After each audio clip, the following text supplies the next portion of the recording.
Life gets hard sometimes, so grab your weighted blanket and let's talk about it. Hello. We're in a room and we're together and I'm not touching the table because that's what we did last time. I'm like a bull in a china shop. No. Well, like, no. I was such a spastic kid that, like, my mother would literally, like, make me put my arms behind my back whenever we walked into, like, somewhere that had, like, fancy stuff. And she's like, don't touch anything. And I'm like, okay. And I still do it. Like, when I enter, like, a china shop or something, I still am just like, Must resist urge to touch everything. Must not touch things. Well, that's Jackie. And that's Julia. And this is Weighted Blanket Happy Hour. And we're in the same room again, and it's great. It's so great. We even have proof that we are. Look at it. Look at it. Hello. I'm in a great mood. I'm on antidepressants. I bleached tie-dyed a dress. Is it this one? Yeah. Is this dress? It's this dress. Oh my god, that looks awesome. Right? I thought it turned out great. Well, because better than any tie-dye. Whenever I do tie-dye, it like turns out brown. How? I found a way. You're just like, combine all of the colors, and then it will be a rainbow, and then it's just... Something cool will happen. It's not. Turns out the color of my eyebrows. I tinted my eyebrows too dark, but it's fine. It looks great on camera. Well, there you go. We have my iPhone going right now for our listeners to get some video content for the social media marketing. Hello, yay, it's great. This isn't what we've been doing, because we've been doing this over, like, Zoom and Google Hangouts and things, but this is what we're doing currently, and it's fun, and I'm sure later Jackie will edit out the sound of that train in the background that we just heard. Oh, yeah, by the way. The train is literally 1 block south of me. Yeah. How are you? I'm good. The weekend has been lovely. The weather has been great. JC is out of town, so I've been getting to do me things. So many me things. Catching up with so many friends and taking care of like projects around the apartment and working on myself. I've been really diving into like this whole intuitive eating thing with my dietitian, so I've really been enjoying that. Yeah. Talk more about that, because I don't know anything about the like navigating, like my only hard time with eating is that I forget to eat. So people talk about like intuitive eating or like calorie counting. Like what does intuitive eating even mean? Yeah. So again, like I'm really new to intuitive eating and not a doctor. Or a licensed nutritionist. So I'm still learning and taking the big takeaway from it. And like what you were talking about, how like your big thing is that you forget to eat. Whereas my whole thing with my, trigger warning eating disorders, with my, disordered eating was binge eating. It's that, diet culture and society basically teaches us to ignore when our body says when we're hungry and when we're full. Yeah. Right? Like diet culture has made like millions of dollars off of like telling us that like we have no control, we have no willpower, we have to like cut out major food groups, go on these crazy fastings and stuff. Eat ice chips before your salad to that sort of thing. That's a like piece of advice that I read in a magazine and I said, nah. Oh my God. I was put on Weight Watchers when I was like 15 because I love pasta. I've seen photos of you as a teenager. You were completely normal weight. Thank you. What? Stop it. The PSA. Stop it. Just be healthy. That's another podcast episode. That's another podcast episode. For another day, man. Yes, we will do that. But so this idea that like we like especially like we were like trained at a young age to like just stop listening to our bodies, and then what happens is, of course, like especially when you have huge calorie deficits, your body's like, feed me now. Like I'm so fucking hungry. You have like the whole scarcity mentality, and so then like with overeating, binge eating, you just eat and you eat and you eat and you eat and you ignore those hunger cues of your body saying, yo, I'm full, like stop. And you're like, no, I need to eat because like it's my cheat day, or like I am so starved right now because I've only been eating orange slices for like the last 2 days.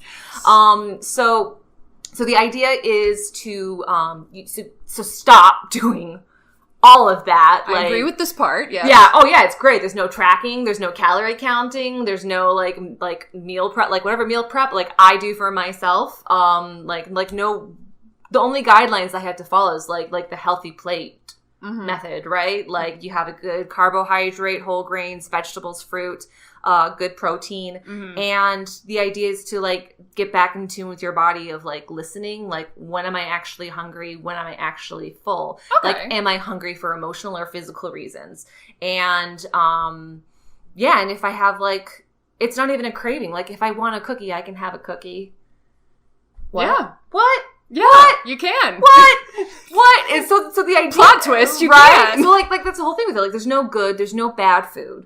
Like food just is, because when you label it like that, then it's you versus food. Yeah. Right? And then naturally you're gonna want the thing that you can't have. It's literally how we work. That's reverse psychology. It's a very human thing. Yes. Yeah. It's like don't think about elephants. I'm thinking about elephants. They're so cute in like, my head. Julia, don't have cookies. Like, I want all you want cookies. I want all the cookies now, and that's all I can think about. But if I just think like I actually got at Mariano's, I got like one of their like packaged containers of cookies. I had like one or two a day. Like instead of like, I can't have these, I hate myself, eat all of them. Yeah. That's cool. Yeah, just took 20 years to get here. It's fine. No, but I mean that's good, because you're right. There's a lot of like diet, like, and it came out of like this whole like Paris Hilton late 90s early aughts desire to just be a literal pole with watermelons attached to it, and that was the ideal body type. Yeah, and not that there's anything wrong with that body type. Yeah, if you naturally look that way, cool, but like that's not what everybody looks like. No, there's a huge spectrum that's beautiful and lovable and like valuable, but yeah, like if we all try to get down to this one size, like it was painful. The 90s was a really painful time to grow up. Because I have ADHD, I have never had any sort of impulse control at all. So like, I remember being affected by, those same mentalities and being like, well, I should eat only salad and I should blah, blah, blah, blah, blah, but then I would forget about it like 2 hours later. Probably for the best, honestly. I mean, it ended up okay because now I don't have a weird relationship with food. But yeah, congratulations. That sounds nice. Not bragging, not to brag, but my neurodivergency saved me. Yay! Win, perk. No, but that's good that like. Because I didn't really understand what intuitive eating meant, but it just sort of it just means eating like a person. Yeah. Which is great, because I'm glad that that's becoming popularized, because like it really surprised me when I grew up to like learn how many of my friends had like major problems with food. Yeah. It was just so foreign to me. I was just like, really? Like, oh yeah. And like things that carry over into their adulthood and like affect them like beyond teenagers. We're also taught to think of these sort of things as like that's a teenager thing. That's like a silly overdramatic teenager thing. But I'm like, and then I reached adulthood and like at least half of my female friends have some problem with food. And I'm like, what the fuck? Yeah. Why are we fucking women up like this? And what's crazy is that like when I was a teenager, like I heard about anorexia, I heard about bulimia, but overeating wasn't yet categorized as an eating disorder. Really? So I didn't realize that was new. Yeah, and I had started having those that habit when I was 15. Shocking, after I went on a diet. I love you. But it wasn't until I started seeing a therapist 10 years later that that's when I learned about overeating. Just disordered eating. And and even before I knew that I had anxiety, it was like I had this, it's like finding out that like, your arm was sprained for 10 years. Like there are ways that I can take care of myself and soothe myself, and I can help mend that relationship with food. But I literally didn't even know that it was broken.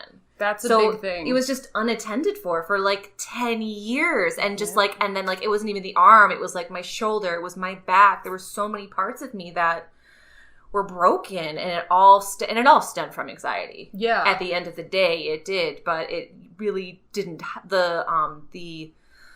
The traumatic relationship with food in my body was not helpful. Yeah. That is such a thing, though, for, like, so many, like, mental problems. Like, when my depression got diagnosed recently, I've had depression. I've been having depression for, like, 4.5 years with an inciting incident that literally changed my brain chemistry, is my psychiatrist and my therapist theory. But, like, I didn't understand that what I was experiencing was depression, because my idea of depression is can't get out of bed, you're suicidal. And, like, I was still going to work. I still was happy sometimes a little bit. I still, like, wanted to be alive to take care of my cats. Right. Like, that. So I was like, well, I don't have real depression.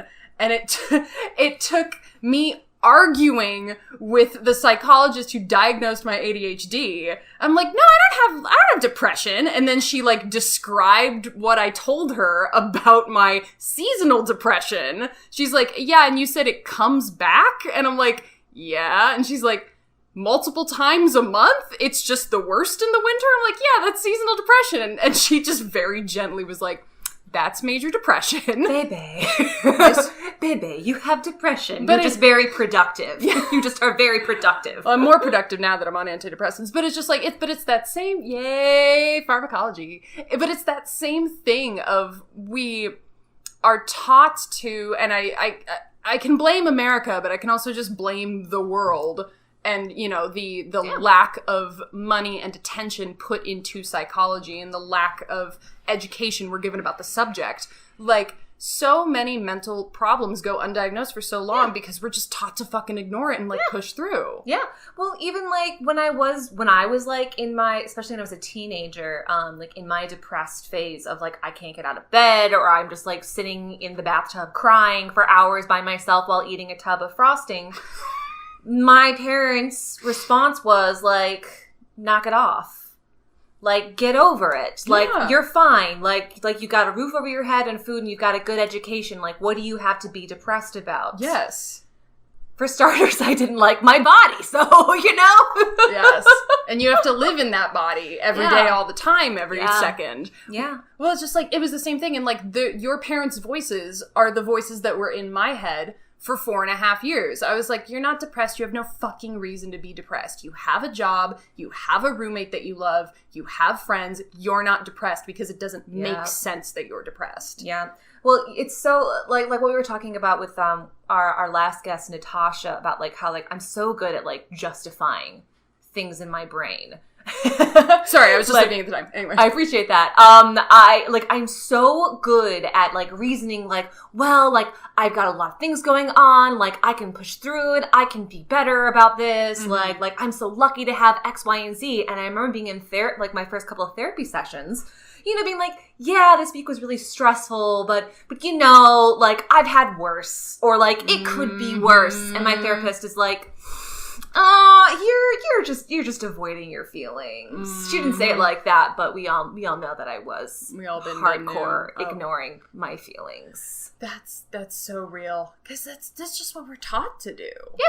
Yeah. And so, like, no wonder, you know, people, because, you know, we all have that one friend or multiple friends who are like, honey, I love you, but you need fucking therapy.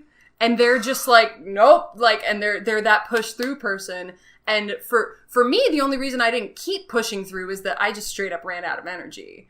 And, like, I was like, something's wrong with me because I can't push through anymore. I just want to fucking die every day. Yeah, it's depression. And that's surprise, that's depression. That's depression. Yes. Yeah. Welcome to the club. So how is the Wellbutrin doing? Because you've only been on for 1 week, 2 weeks? 1 week. And, like, well, what was funny was, so they put me on it before. Actually, it was a different psychiatrist that put me on it before and did not tell me to be careful about caffeine, because caffeine can, like, make it have a crazy interaction. So I had to go off of the Wellbutrin after 3 days because I kept drinking caffeine. And I was like, whoops. So then new psychiatrist, she put me on it, and we talked about the caffeine, and we talked about the alcohol. She gave me an okay to have a martini later, by the way. Yay! We're going going to martinis after this. Anywho, but like it was weird because she was like, you have to like keep taking it because you're probably not going to feel it for at least 2 weeks. I felt it immediately. That's awesome. And honestly, that makes me a little nervous because I've had instances in the past where like I start taking a new med and at first I'm like, this is great. Finally, I can just fucking live and not feel so bogged down, and then it stops working. Yeah. So I'm a little concerned that that's going to happen, but I'm seizing life. I'm carpeing the DM. Yes, while you've got the steam. While I've got the steam. Yeah. You know, something similar happened to me when I started Zoloft. I was only at 50 milligrams. Mm-hmm. And, like, once it kicked in, like, those were the best 2 weeks of my life. No, like, it was just like, I was just like, oh my God, like, I feel like I'm looking on the bright side of life. Like, my anxiety just isn't as loud in my head anymore. Or when it comes up, I can just, like, tune it down. And then after a couple of weeks. There's a cat, anyway. Yeah, we might actually have to move that. Hold on. Do it. Yeah, I can do it. Yeah. Brady, excuse me. We need to record. You're such a good boy. Can you take the treats, move them to the top of the bookcase there? This one? Yeah. Cool. Because he will find a way to see. Look at him. He's already scheming how to get them. Thank You're you. a sweetheart, and we love you. Okay. Anyway, how could you? Zoloft. Yeah. Right. All right. Edit all of that out, please.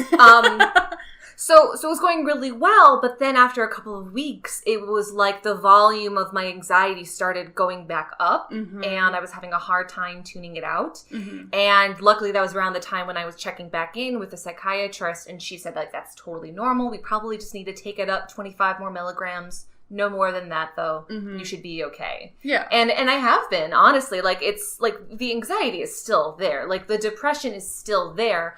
I just don't have to... I don't feel like I have to listen to it as much before. That's fair. There's a cat. There is a cat. If you're wondering what it's like to record in my apartment, this is it. Come here. I wonder if any of that'll show up on mic. Hi, you're a cute boy. What would you like to talk about? What gives you anxiety?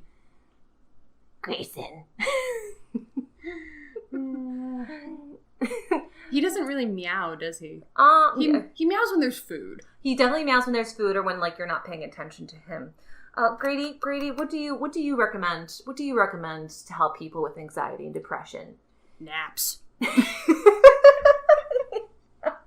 That's good advice, though. That's good advice. He's such a cutie pie. If you're tired, just take a nap. Mm-hmm. Yeah, but it's been nice because, like, I don't, like, I've only been taking it for, like, 7 days now, but, like, I wake up in the morning and usually what happens is, like, I'll wake up and I'll be like, okay, cool, it's a new day. And then by 10:30 a.m., I'm tired and want to go to sleep and don't want to do anything or talk to anybody.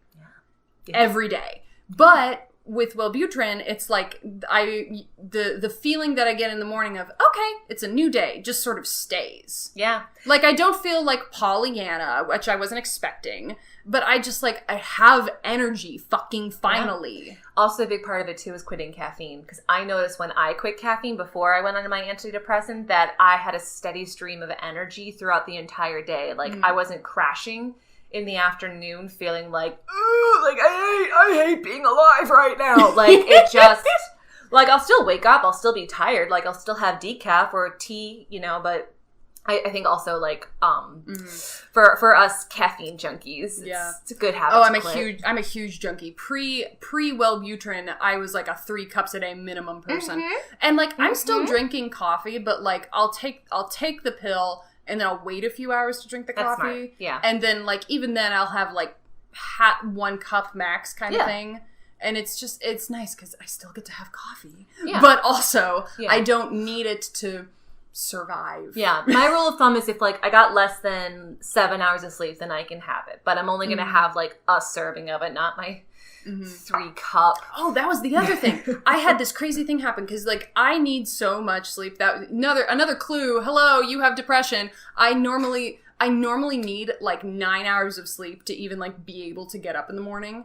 Like, I need too much sleep. And for years, I got, like, my thyroid checked.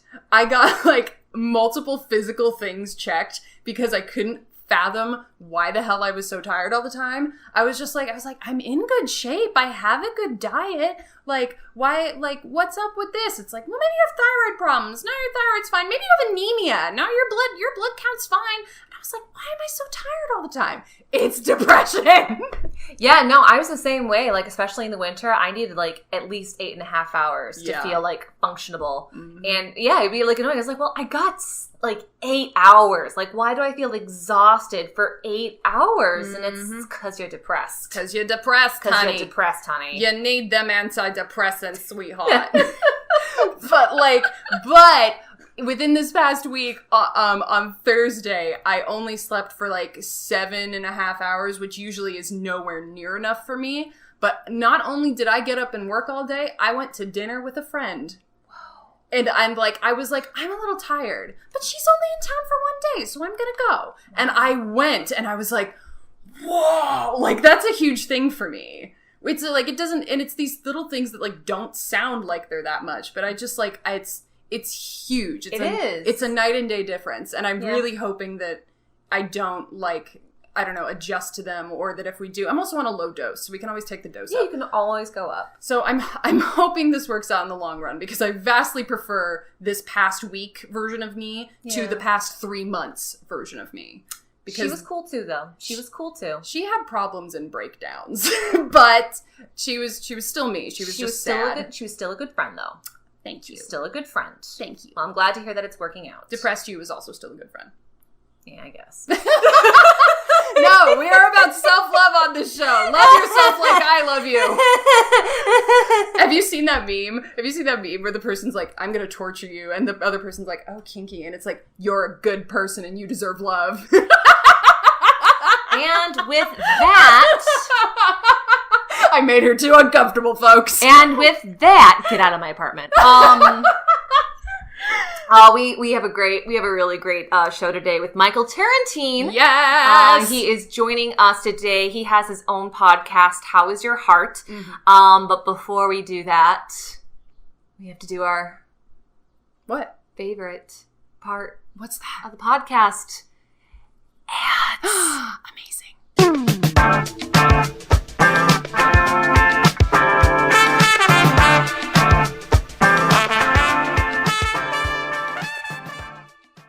Very conversational. We're just gonna talk and have fun for an hour. Totally. And then it'll be an episode eventually. I love it. I love Chill. Chill is my middle name. I'm never excitable or like, I don't drink coffee. Who? You? What? This is why I do decaf now. All right. So I can't do it. I've tried. Listen. Before we get into it, today we have a very exciting guest with us in our virtual studio. He is an actor, writer, educator, activist, and host of the podcast, How's Your Heart? He also just happens to be a Pisces extraordinaire, and he's a twin, so everyone give it up for Micheal Turrentine in the house. Oh my goodness. I will be honest, it took me halfway through that bio to realize you were talking about me. You said who, and you weren't kidding. I was like, there's a special guest. I hope it's Viola Davis. What? No, that's next episode. Thank you, Jackie. Right. Thank you. Yeah, she couldn't do this weekend, so you're just opening for her. Thanks so much. As I do most of my life, I will forever open for Viola Davis. Yes, you're like, I will take that job every day. That's a lifelong gig, honestly. Absolutely. Oh my God. She's a goddess. Also, hi. Hello. Oh my God, I'm so excited to be here. So great. We're so excited to have you. Oh my gosh. So what I love about your podcast is that you open it up with the question of how is your heart? So if we may, with this copyright phrase, how is your heart, Micheal? Oh my gosh, this is so meta. Thank you for asking. My heart is good. My heart's good today. I really want the warm back. I want the sun to come back out because I am like a flower. The first time that the sun came out and it was like 80 degrees like a couple of weeks ago, I did not come inside. I was like out on my patio reading a book. Then I walked to a park, read more of the book. Then I walked like 2 miles nowhere. I was just like, I don't want to be inside. I just want to bloom. But yeah, I'm just doing me in this pandemic Lovato that we are still currently in. And yeah. Yeah. How are your hearts? My heart is okay. Yeah. My heart is burnt out. They talk about pandemic burnout and like it sounds fake because I'm like, what have I to be burnt out about? I'm sitting on my couch all day. I'm playing video games half the time. Like, what is the burnout there? But it's just, I don't like, you know, this is our lovely creative outlet and I love doing it, but it's just like there is no theater has been hitting me lately. And especially like I'm fully vaccinated now, so I'm like, let's do plays, and plays aren't happening very much. And so my heart is sad but grateful for the people around me. That is how my heart is. How about you, Julia? My heart is very light. I got that's nice. I got to see my parents yesterday. They're fully vaccinated, and JC got to come with too. And we just had like an almost like normal family dinner together. And so my dad, to celebrate him not having a heart attack, because he was in the hospital earlier this week for, they don't know what it was, but we had filet mignon. So that's I highly suggest celebrating like that. With filet. With filet. Yeah. I want it in my mouth right now. Like, it was so bad. So good. It was so good. My dad is a grill master. 5 minutes each side, medium rare, like just easy on the seasoning. Just let the filet do what it wants. Yes. So, yeah. I hear you though, Jackie. Like there is so much before this pandemic that I needed things to look forward to, and now that I don't have that, I have to really dig to find happiness from inside, and it's work. It's a lot of work to be happy. Legit. Like the burnout is real. And I remember a friend of mine said, like, it's wild that we're all going through something truly traumatic at the exact same time. Yep. And people don't acknowledge that as much as they really should, because it's taking out a lot on us all at the same time. So like Julia said, finding something to look forward to, I had to start not doing anything at least 1 day a week. And when I say nothing, I mean nothing. I would clock out. My brain would like just turn off. I wouldn't talk to anybody. I would listen to YouTube videos, or just sleep. I was just like, I just need to not be for a second. And that helped me a lot. To like reset, you know? That is honestly so fair. Yeah. Because it's just like, just not interacting sometimes is, and it's so funny because we're all so isolated. So you would think that like, I want more interaction, but it's like when you're interacting with people all day constantly on the computer, it's like, it's just such a different vibe, and like just shutting off and being like, nope, nobody talk to me is oddly therapeutic. And like, normally I'm an extrovert, but like that I have also found that to be very therapeutic recently. Just, nope, don't talk to me for like 5 hours. Absolutely. Oh my gosh. As you can tell, I'm normally an extrovert as well. And yeah, I get it. I totally get that. It's just, it's self-care in this world has shifted. And the pandemic made people think about self-care that usually don't think about self-care in a different way, which was really cool. That's the only compliment I'll give the pandemic, and then I'll save all my other choice words for another day. Yeah, I remember like feeling really guilty about feeling grateful for the pandemic because, you know, how many people have died and all of the economic and social issues that have arisen because of it. But also it really has made me like take a step back and reevaluate everything and try to reconfigure how I work, because I'm realizing now what I was doing pre-pandemic was not working. I was just constantly overbooking myself and doing things I didn't actually want to do, only doing them for validation of other people. And I was more burned out then than I am right now. Like I am pandemic burnt out, which, as you said, is like a different kind of trauma. But when things get back in the full swing of things, I can't go back the way that I did things before. Like, I need power down time. Like, self-care now is power down time, like you were talking about, Michael. Yeah. Yes. Speak these words. Sorry. While we're on the subject of pandemic, how have you personally been like managing mental health in this pandemic? Oh, me? Oh, gosh. Well, the way that I've been monitoring my mental health in this Pangea has been... Pangea, Pandemi Lovato. Yeah, it's all the nicknames. I'm into it. Keep them coming. Keep them coming. Oh, absolutely. Well, like in the beginning, it was writing, a lot of writing, just to have an outlet. I wrote like 2 plays, and it was not for a purpose. You know how people in the beginning of the pandemic were like, write your Hamlet because this is the time. And I'm like, no, are you kidding? You, how dare you? Don't speak to me. Don't speak. But I wrote... Don't speak. But I was like, I wrote for myself, which was really cool. And then mainly I've just been like the thing that I keep on saying is I don't have time to do anything I don't want to do anymore. It's kind of piggybacking off of what Julia was saying, which was like everything I did was kind of like because I had to. I felt like I had to. And some of it was fun, but a lot of it was like too much. And I didn't sleep a lot because I was always moving. And now I'm realizing like downtime is a huge thing. Time to read a book is a huge thing. Time to just like my mornings. I love mornings. I'm a morning person. Now that doesn't mean I want to talk to everybody in the morning all morning. No, that just means I like being up in the morning, and I'll just like sit in my living room and read Jennifer Lewis's latest book. So like. I think that's a long-winded answer to your question, which is like just doing what my heart tells me to do. And that's been helping me a lot. Also, I'm a plant dad now. So that helped. I see. I was just going to say, like, I watch your Instagram and I'm like, yes, fellow plant person. Yes. I have like almost 40 plants. So I am in that life with you. Oh my gosh, you are so much better than me. How many do you have? I have like 15 right now. That's a normal, decent amount of plants. I have what is known as too many. What's that number exactly? I think we're at like 38 or something. There it is. Yes. There it is. Mm-hmm. I have like at least 25 in the room I'm sitting in alone because they're all in like the front window. Oh my God, I love you.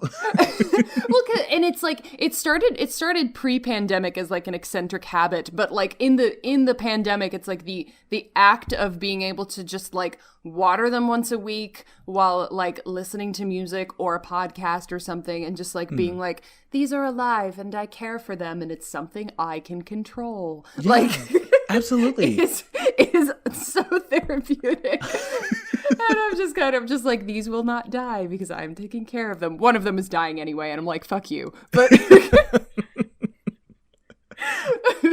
it is part of the management. Plants can be very therapeutic. Jackie, so I know that you don't want to be a mom, but man, you would make a hilarious mom if you did.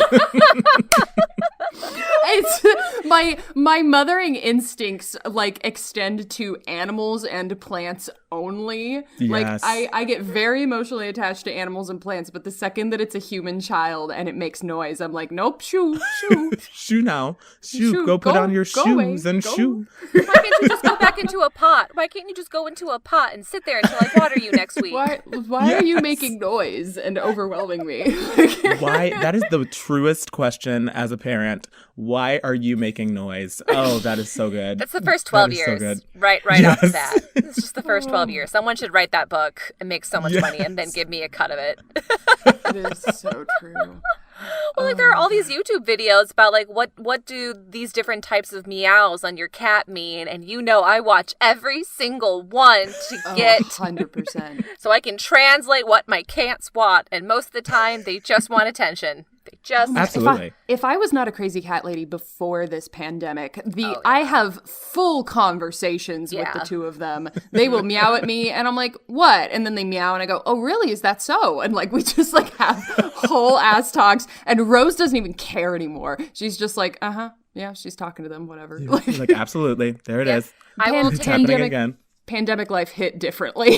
Yeah, Yes. I will take you one above. I sing to my cats. I like to make little songs for them, like Grady pies and grays and cakes, going on an adventure under the table. Okay, Julia, when is your EP coming out? Because I will absolutely purchase that album. Like, what? Wow. That is so wonderful. Are you kidding me? Songs of a Pandemic. Oh my God. love Sounds y'all. of a Cat Pandemic. That's so freaking wonderful. See, I sing to my cats, but it's like musical theater, and half the time Winifred doesn't even want to hear it. I'm like, shut up, you like it. She's like, no more Andrew Lloyd Webber, only Sondheim. Only Sondheim. This is a Sondheim house only. It is. How a many Sondheim times do I household. have to tell you? So let's talk a little bit about your podcast, Michael. How Yes. how did that come about? Because I was listening to a couple of episodes, and I so appreciate like how like the tone and like the range of topics that you cover. So could you tell our beloved audience a little bit more about what that is? What's the story? Absolutely. What's the Yeah. deets? Give us the tea. What's your origin story? Oh, my origin story. Well, I was a wee babe from Tulsa, Oklahoma, and I had a dream, and that was to fly. Anyway, yeah, the podcast How's Your Heart? Actually, I always say that I was lucky to fall into it because I started acting on a podcast called Unwell, and it's an audio drama. It's scary. So if you like scary audio dramas, it's the podcast for you. It also just won the BBC Award for Best Podcast. So, what? Okay. Okay. But that's Casually, damn. We're still in shock. It's wild. But the producers of that came up to me while I was acting, and they were like, "Hey, have you ever thought about hosting your own podcast?" And I was like, "No." And they were like, "Well, you should." And we set up a meeting. It was like a 3-hour meeting. And after that meeting, we had the concept, the title, the guest list, and then like dates for recordings. And so then the journey began. So I always feel like I was lucky to just fall into it. I guess I'm good at talking to people. No, I don't guess. I know I'm good at talking to people. So I was just like, Hell yeah. Give yourself credit. You absolutely are. So yeah, like How's Your Heart kind of spurred like right directly before the pandemic, when I just wanted to talk about like with friends about tough subjects, not even tough subjects, but like taboo subjects, usually regarding dating, relationships, and sex, but bringing a queer turn to it and a POC turn to it. And we kind of just dive right in unapologetically. And it's like hilarious and vulnerable and like really hot and awesome. And yeah, I really, really enjoy it. That was one of the words that, like, while I was listening to it, the two words that I came up with to describe the tone of the podcast is non-apologetic, non-judgmental. Yes. Like yes. simultaneously. It's very unique, and I really like that tone. It's very Thank you. Yeah, I think once it started, I realized that I was talking to like a younger version of myself, and I was like, I wish I had a podcast like this when I was growing up to tell me about gay sex or to tell me about black sex, you know, like just all of this stuff that is just not spoken about for genuinely no reason. So yeah, I really like it. The last episode was about polyamory, and I learned a lot talking to my guest, and it was fantastic. What goes into your process of picking guests? Because you have like a really wide range of like interesting people with like a lot of really differing opinions. Do you just kind of like be like, I know this person and they're cool, I want to have them on? Is that basically it, or is there? To be completely honest, yeah, that's absolutely it. I'm just like, they're cool, I like them, they got something to say. You want to be on it? Let's just record your voice. And again, I'm just lucky that people have like had gems of advice and knowledge to share, and they happen to be my friends. So yeah, it's cool. It's really cool. And it's also much like this podcast, very conversational. Yeah. And I did learn one thing, Michael, very specifically, is that we're going to have a competition for the affections of Oscar Isaac. Jackie, oh my God. Oh, it's going to happen. Oh, it just finally happened. Oh God. Wow. Oh no. This just turned into like a really intense drama all of a sudden. My husband will win the affection. I'm like, oh, we're gonna have to have like, but then like not like a normal like catty competition. I want to like win his heart through like archery or some shit. Like, and you would, because would I live with a bow and arrow? Absolutely not. I'd hold it and then I'd be like, Oscar, hither, could you please go get me that whatever you shoot bows with? Or arrows. It's like a tequila commercial or something, but he's just like, he's in like a suit and he's like spinning around and like speaking in fast Spanish, and I'm like everything. Try oh my gosh, heaving. a friend of mine the other day just sent me a video of him like training and doing fight choreography for a film, and my message that I sent him back was child, if Oscar Isaac choked me out right now. And that's it. That's literally all I said. Just, that's it. Send a tweet. Oh my God. That is so fabulous. I was like, ooh, yes. But Jackie, I get it. We you know what? We're just siblings because we love the same person. That's all. It's not a competition. We're kindred spirits. Absolute. Who love that wonderful man. Oh my goodness. Oscar, if you're listening, your hair looks amazing. Thank you. Always. It always looks amazing. Another thing, okay. I know this is a sort of a left turn specific question, but you are such a bubbly person, and yet you like starred in a horror podcast and like wrote a like Alexa horror play. Oh yeah. What's up with you in the horror genre? Why are you so dark? Meeting you and knowing your like happy, vibrant personality, it's like, oh, that's interesting. That like that's an avenue that he likes. Tell us about that. I love you so much. What's funny is my friend Greg Geoffroy texted me after he saw Mare, and he was like, "Hey, the play was fantastic, girl. What were you going through when you wrote that?" It's dark. It was a dark play. That was, for context for the audience, Micheal wrote a play called Mare, which is very scary and cool and interesting. Someone and fun. produced it. It's great. Yes. Oh my God. It needs to go on an actual stage, because when we did it, it was a Zoom play and I did all the video editing. And the part at the end that's just like the radio play where it's like the fight and it's dramatic and there's that scary music that Spencer insisted that I use. I was having heart palpitations, and I like turned to Rose and I was like, hi, you're not gonna like this. She doesn't do horror. Also, Jackie, dear God, that editing. How dare you? It was so fantastic. Like, oh my God. I super fun. It was super fun to edit, because it was just all of these ideas. And then at one point I was like, this is supposed to be a staged reading, but this is like a full ass Zoom play. Anyway, no, but okay, back to the original question. What draws you to horror? I want to know. Oh my gosh. Oh yeah. I've always been a fan of horror. It's wild because the thing that got me into acting was when I watched Jurassic Park for the first time, which some would say that's a horror film. I just say it's an action film, but it scares a lot of people. And I like turned to my mom and I was like, so those are actors? And she was like, yeah. And I was like, so those are robots? Those are like dinosaurs or robots? She was like, yeah. And I was like, so they get paid to run away from dinosaur robots? My mom was like, yeah. And I was like, I want to do that. That's what I'm going to do. And like from then on, I just want to be in a Jurassic Park or World film. Hey, anyone who can put me in that would be great. But like, I've always loved the horror genre when it's done well, because like psychological films, psychological thrillers get me. I just love it. I play horror video games. It's just so weird. It's so fun.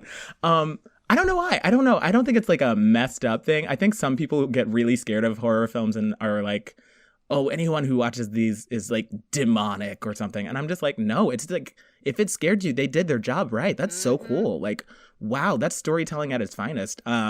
Yeah, that's a long-winded answer, but like, yeah, I really, really love horror. It's just so wonderful, because it's just like the duality of man. Audience, you hear how bubbly and wonderful this man is, and it's just like I wrote a play about like an AI killing people, like dark. Was, it's just a happy-go-lucky story about a robot trying to find love, Yeah. The classic tale as old as time. But I mean, that's that like movie from like 2012, Her or something. Yes. Her. Oh gosh, Joaquin Phoenix and Scarlett. Was it Scarlet? Scarlet. I don't remember. ScarJo. ScarJo. But yeah, no, like I like around Halloween time, like it is a Halloween movie fest. Anything and any new scary movie I can get my hands on. I just love getting swept away into something that is so beyond belief and outside of my imagination. And I don't care if it's Midsummer, The Conjuring, The Exorcist. Like you said, if they did their job, I am freaked out and I enjoy it. It's like roller coasters, right? Yes. Like I want to be in the front. I want to feel like I'm on the verge of death and then I come back laughing. That's how I know they did a good job. I think the original concept for this podcast was me and Jackie were going every week. We were going to have a guest, and it was going to be a friend of ours who didn't like horror movie, and we were going to describe a horror movie to them and watch them get anxious. That was a concept at one point, but then I was like, I don't know if I'm the best choice for that because I don't like horror movies. That's right. They scare me. Right. And Julia's like, yeah, that's the point. I'm like, that's scary. They're so scary. The good ones are so scary. Oh my gosh. Micheal, you've led an interesting life and, seeing this as this is a podcast about anxiety. Tell us a little bit about your journey with mental health.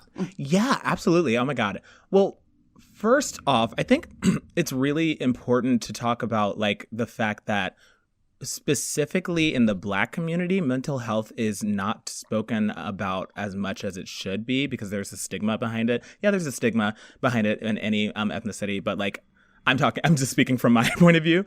Yeah, please do. To the point where I actually didn't have a word for anxiety. I was just like, okay, I'm just stressed. I am just burnt out. I'm just feeling it today.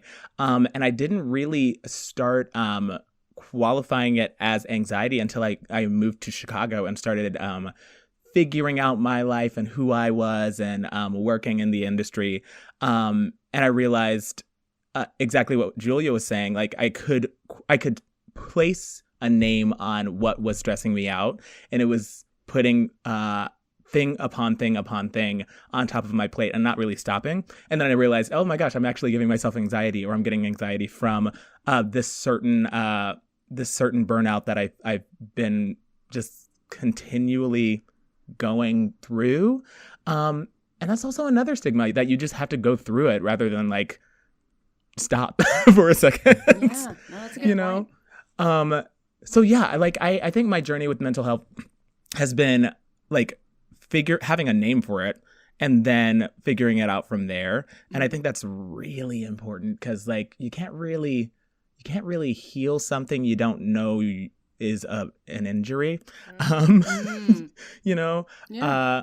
So I think that's like the biggest part of my journey. I was just like, oh, okay, this is anxiety. And then especially with this pandemic, this pan-seared salmon, that is not mine. I stole that from the read. Kid Fury said it. It's my favorite one. Seared salmon. Oh my God. That's my favorite. Yeah. No, that's a good one. I like that. You sound like you kind of did the thing that I did in college, which was like I specifically took on too much so that I would be so overwhelmed that like the adrenaline would kick in, and that because I was always worried that if I didn't take on enough, I wouldn't get everything done.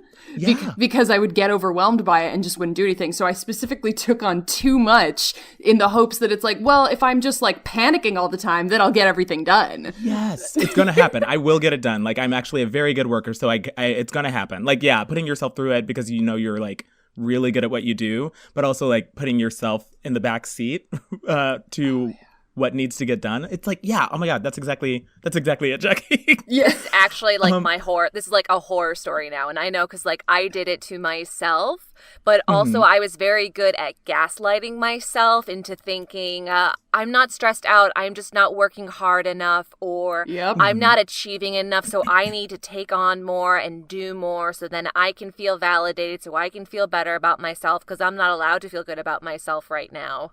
It was just racing thoughts nonstop.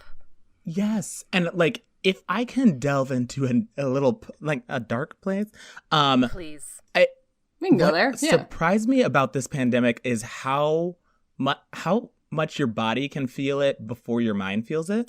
Particularly with the state of the world right now, especially currently, this like in this past 2 weeks, I remember with Dante Wright, when it first happened, I couldn't react to it. Yeah. And my body started reacting to it without me thinking about it. So like my anxiety like started showing its forms, and like I had a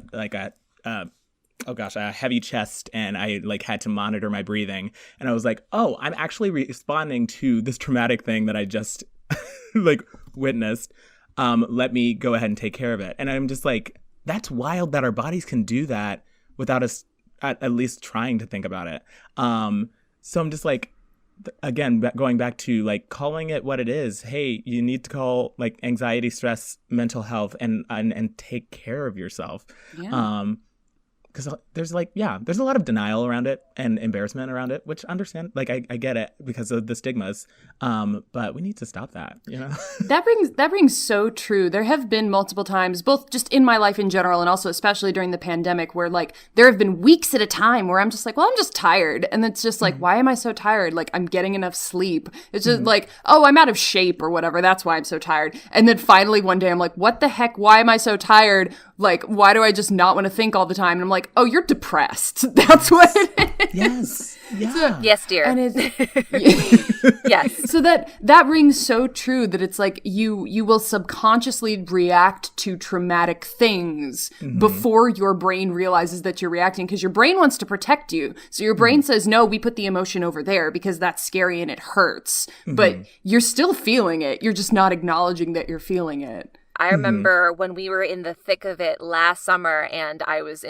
going through a breakup. I was moving. My hours got cut down. People in my company were getting furloughed left and right.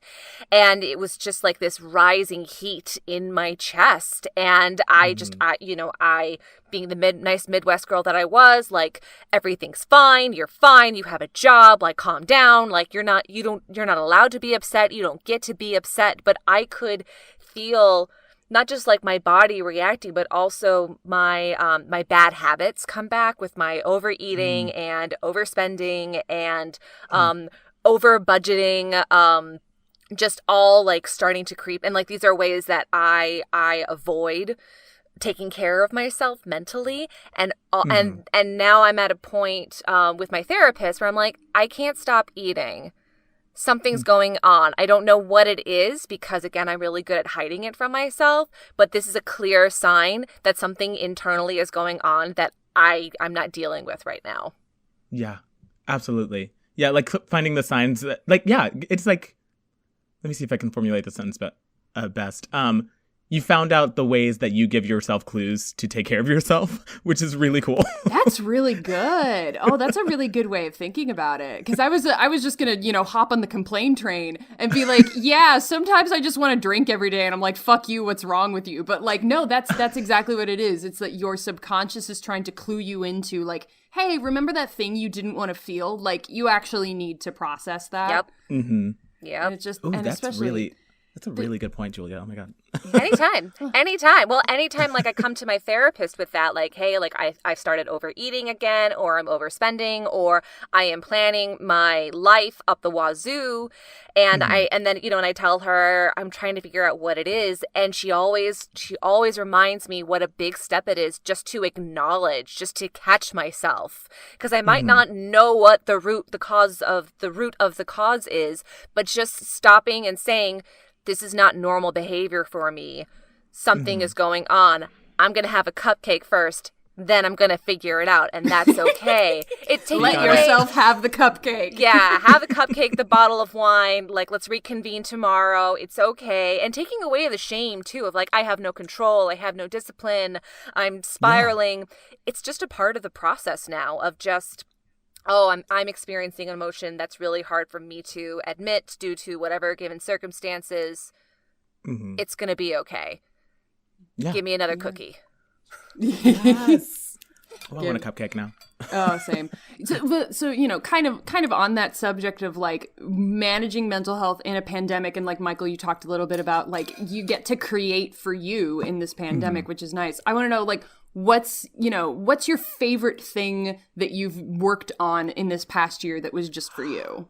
Oh, what a great question, Jackie. Isn't she great?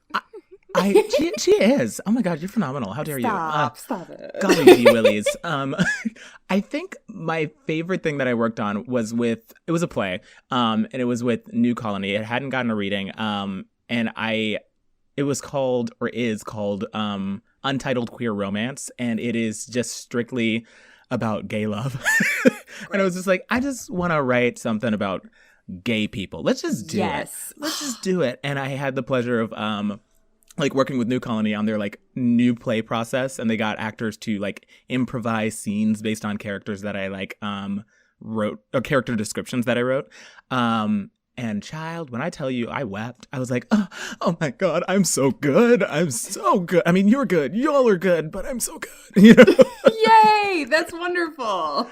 I think that's my favorite thing I've written so far, because it was genuinely just for me. I was like, okay, I don't know. Let me just be gay.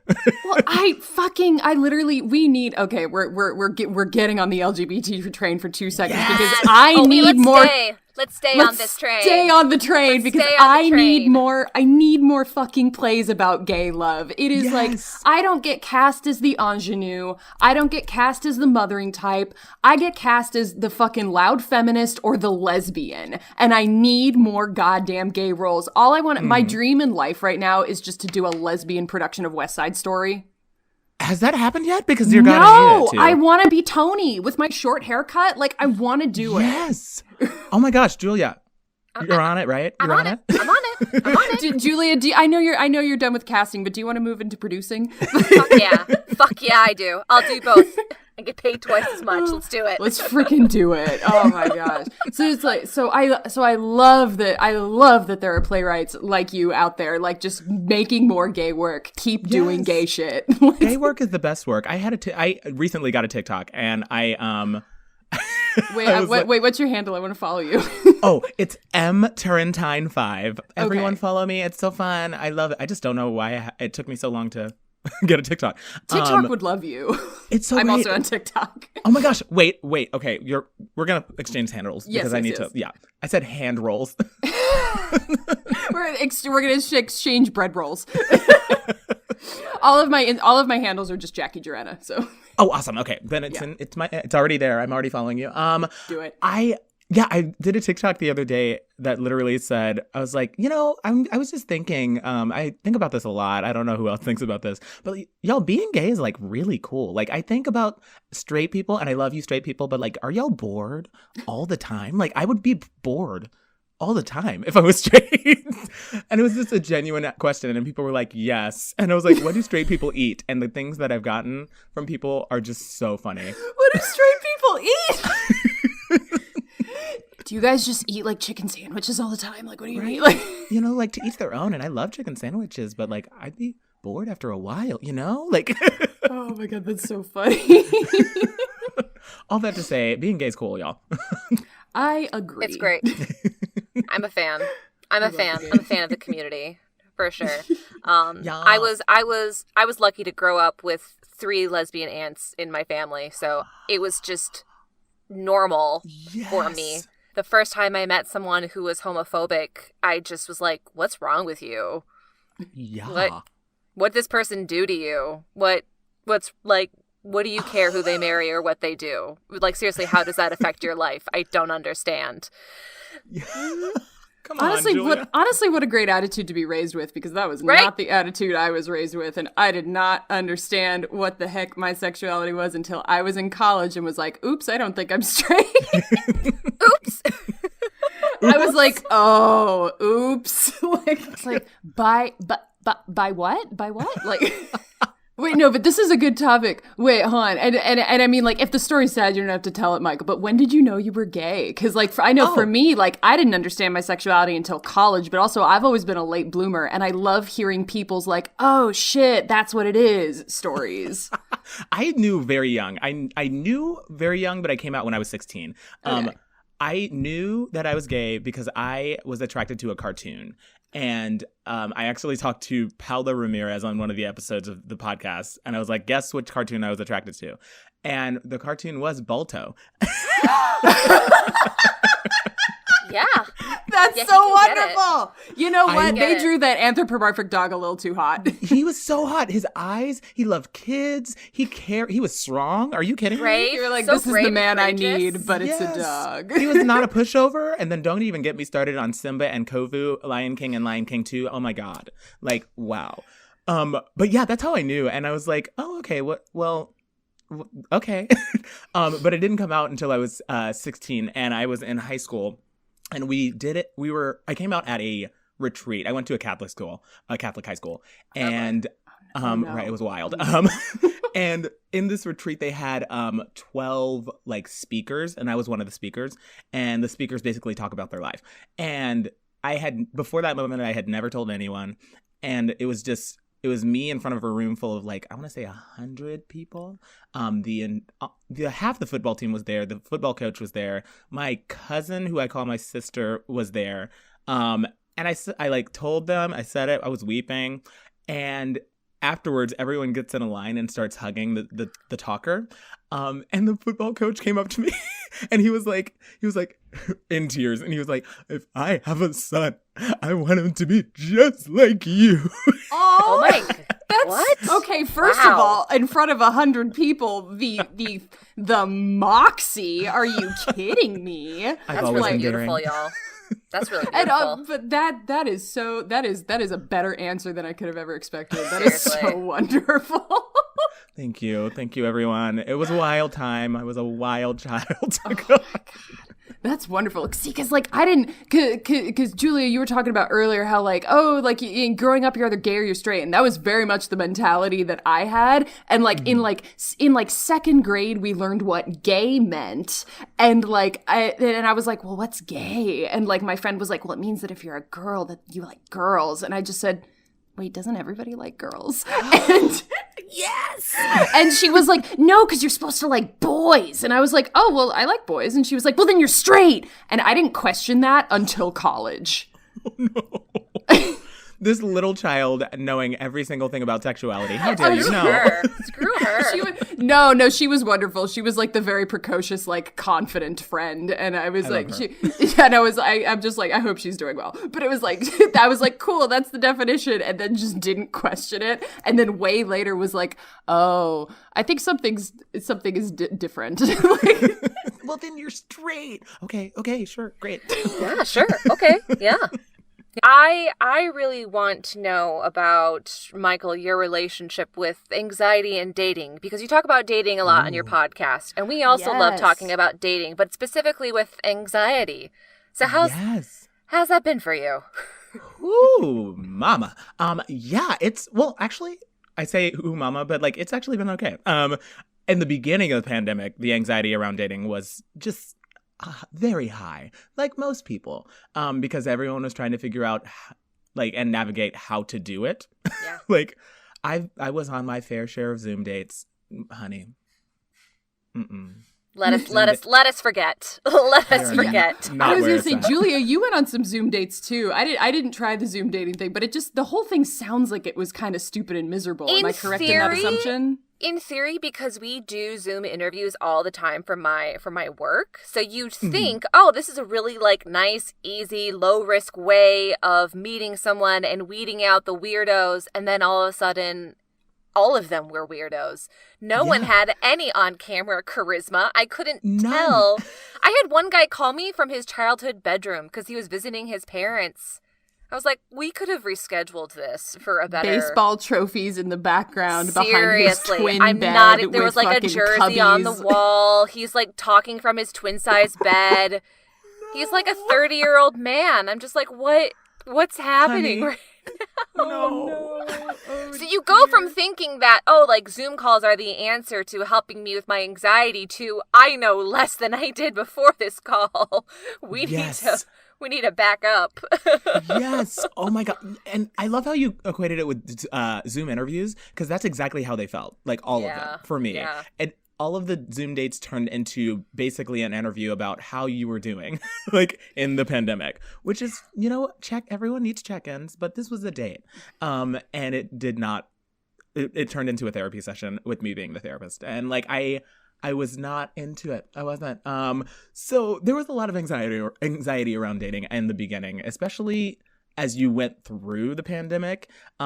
Everyone's experiences were different, but like you could tell there were some people who, like, if you were single, it was wearing on you, because you didn't have touch.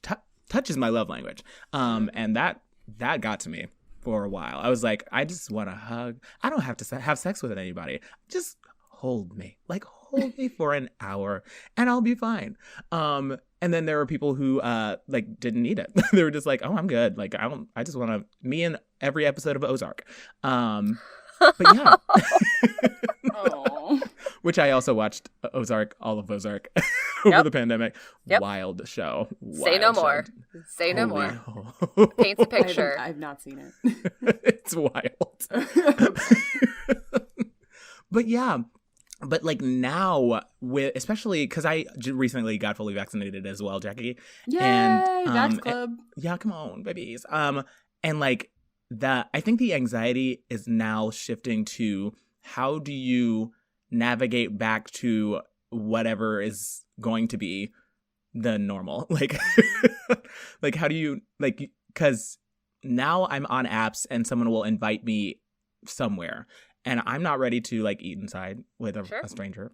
Some people have invited me to have like on a first date to have wine at their house. And I was like, I don't want to have a first date at your house. Not because I'm scared of the pandemic, but I want an out. Like I'm at your house. I want an out. I want to go if I don't like you.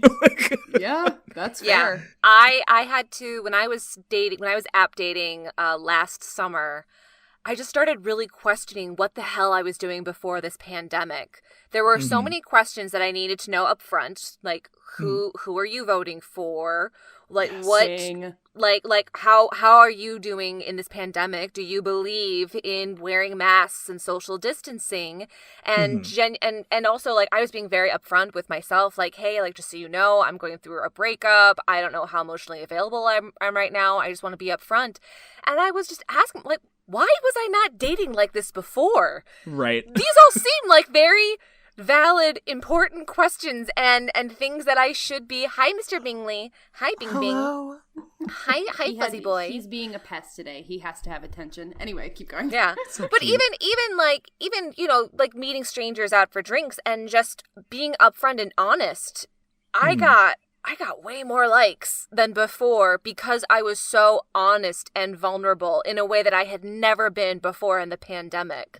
Yes. And so when I met my current partner, he was totally all about honesty and being upfront and where we are in the moment. And thank God he's a nurse, so I knew that he was taking this pandemic as seriously as I was.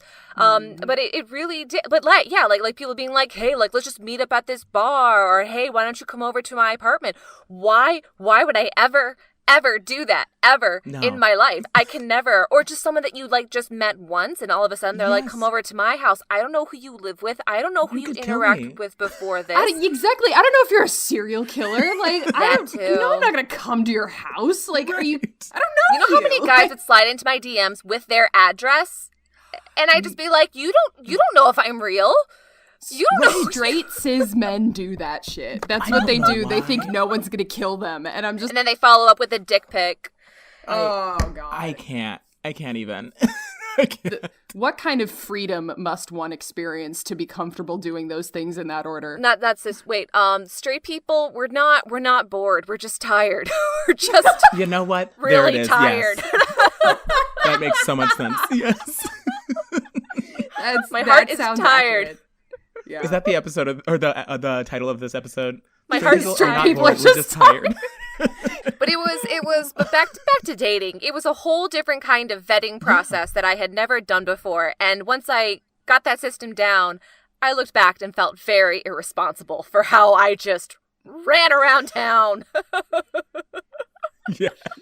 Not asking important questions up front. Right, because that's also how we've been taught to do it, especially prior to the pandemic. It's like, okay, like you're showing interest, therefore I can't mess this up. So I'm like, no, like mess what up? I don't know you. I don't owe you anything. Yeah.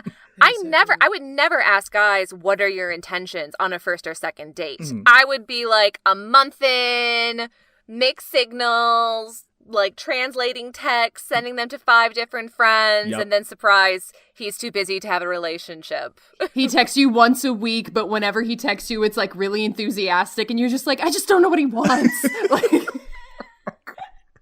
that's not something that I've been through personally. Oh my god! Oh, no. And then like I don't know if it was like the breakup or being in a pandemic, but it was just like, fuck it, I have nothing to lose. Mm-hmm. Like whether you're into me or not, this is going to be a process. So I need to know upfront right now, did you or did you not vote for Trump? Boom. I need to know. Mm-hmm. Absolutely. Ding, ding, hands ding. down. Oh my gosh, yes. I think everyone can learn from you, Julia. Honestly. Really? Because, like, yeah. I was about to say, like, I need to take some of your advice, Julia, because, like, now I'm fully vaccinated and I'm like, hey, I would like to maybe, like, get on the dating scene again. And I don't know what the fuck to do other than put, like, I've gone the Grindr route in my Hinge profile and just put fully vaxxed seeking same. So the way that the icebreaker that JC had, because we met on Hinge, and my icebreaker question was, what's your love language? And I answered with, Black Lives Matters. Fucking, that's a good answer. He replied to that with, I don't think that's what that question was asking. Yes, it was. I wish he just replied with "marry me now" or something like that. Like, damn. Yeah, but like you should be upfront in your profile with what you're looking for or what you're not looking for. Yeah. And anyone who tries to convince you otherwise, fuck you for telling me what I want. Here's our feminist rant of the episode, but fuck you for telling me I need... Yes! Fuck you for telling me that my standards are too high or I'm too bitter to be on these apps, but at a certain point, you figure out what you want. If you're not going to bring it to the table, I'ma just delete you. It was great. Go off, Julia. Great. Yes. Oh my god, yes. Also, fuck you for telling me what I want is my favorite quote. I know. Thank you. Cross-stitch that into a real. Pillow. Yes. Yes. Also, Jackie, yes, get on the scene. Get on get on the scene. Get on the I'm scene. Make sure you it. vet. Make sure you ask the questions Well, before. it's just like you may as well vet, and like it's good of you to point out that it's like, yeah, the pandemic is kind of like making us all realize like I don't have time to waste on bullshit anymore. Like it life is short and shit changes like drastically overnight sometimes, and it's just like you know what? No, I'm gonna be upfront. These are my things that like I will not compromise on, and if you want me to compromise on that, okay, cool, bye. Like, Yep. Yeah. No, and JC loves that about me. He loves that from day one I was unapologetic in knowing who I was and what I wanted. Mm-hmm. Anyone who's like, oh, you're intimidating, they're not for you, and that's okay. Like, that is just them telling you it's not going to work out. And you don't have to waste a month being left unread. Exactly. That's them telling you that they don't like you. They like the idea of something that you are not. How dare you? Oh my god. oh, dare you. speak truth. The number of times that I have engaged in a half relationship, a half we see in each other, a half like we're situationship, quote unquote we're talking, and then it ended because I'm like, you don't like me. You like an idealized version of like what my personality is, and that's not a thing. Yes. Yes. It is not a thing. Oh my god. Right. You are a thing. You're a perfect thing. So never change who you are. I'm sorry. I'm fine. No, but keep going, keep going. Because it's just like, it needs to be said. And also, yes, we have filled our, Michael, we always have to have one feminist rant per episode. And so we have filled our quota. And thank you for joining us on our quota. I love it. I love it so much. Have 2, have 3. I'm here for it. Always. Always. Love it. So are you still on the apps? Are you still looking for love, Michael? I am indeed on the apps, both hookup and dating apps. I am open. And yeah, I'm just going with the flow of things. It's chill now. I feel like I put a lot of pressure on dating before the pandemic, and now I'm just like, oh, I can get through anything. So like, y'all come to me. Amen. I love that. Well, you heard here, everyone. He is single and ready to mingle if you're vaccinated. Yes. Hey, yes, sir. He is single and talented and bubbly, and he likes horror movies. Date him. Mm-hmm. He has a dark side. Yes. I do. I'm mysterious, and my mystery side is I'm a Hufflepuff. Yay! He's a layered human Wonderful. being. I love it. Very layered.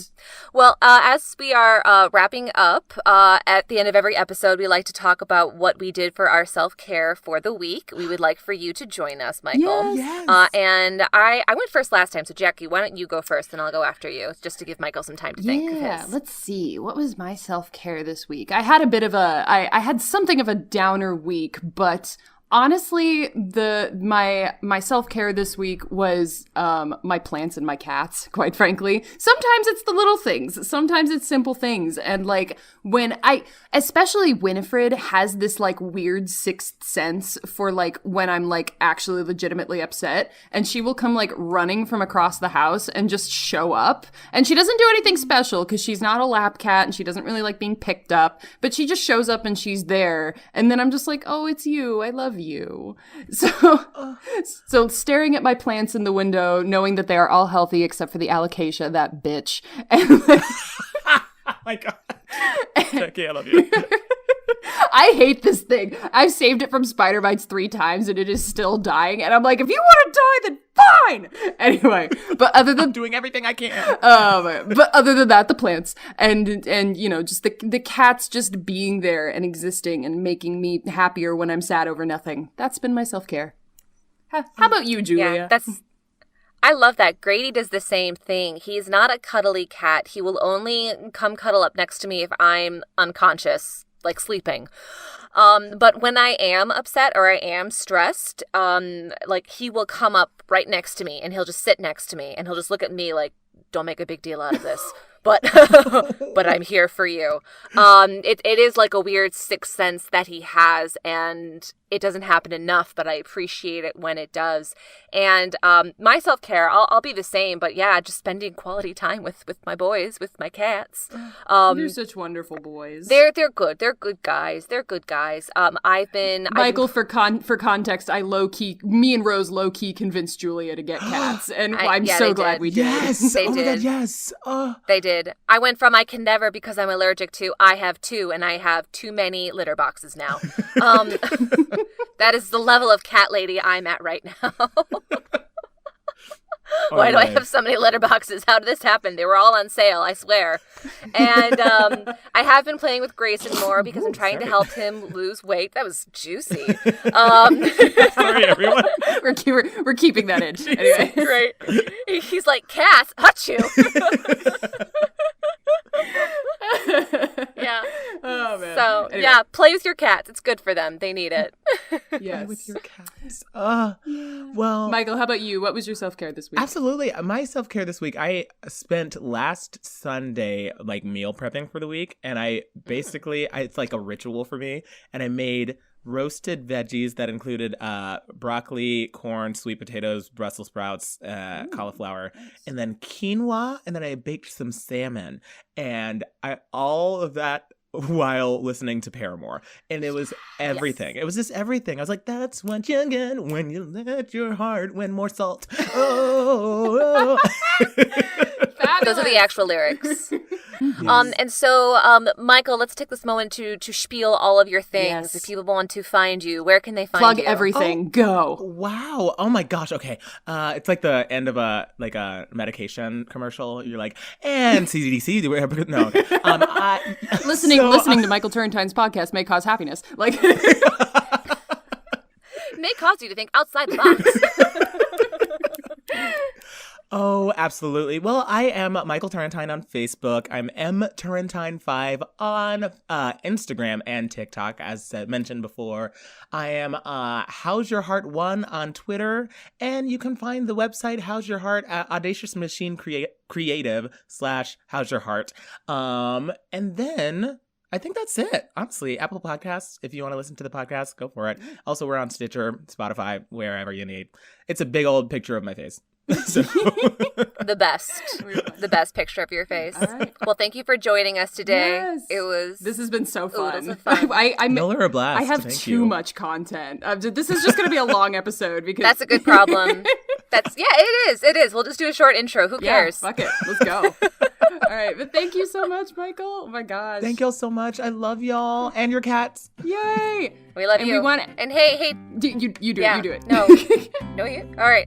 Hey, Jackie, we want everyone to stay safe. And stay sane. Same time next week. Did I do that No, right? you did. You did. I've never actually had to do that. Is that how we No, actually that's do correct. that? That's Okay. correct. I love it. Okay, great.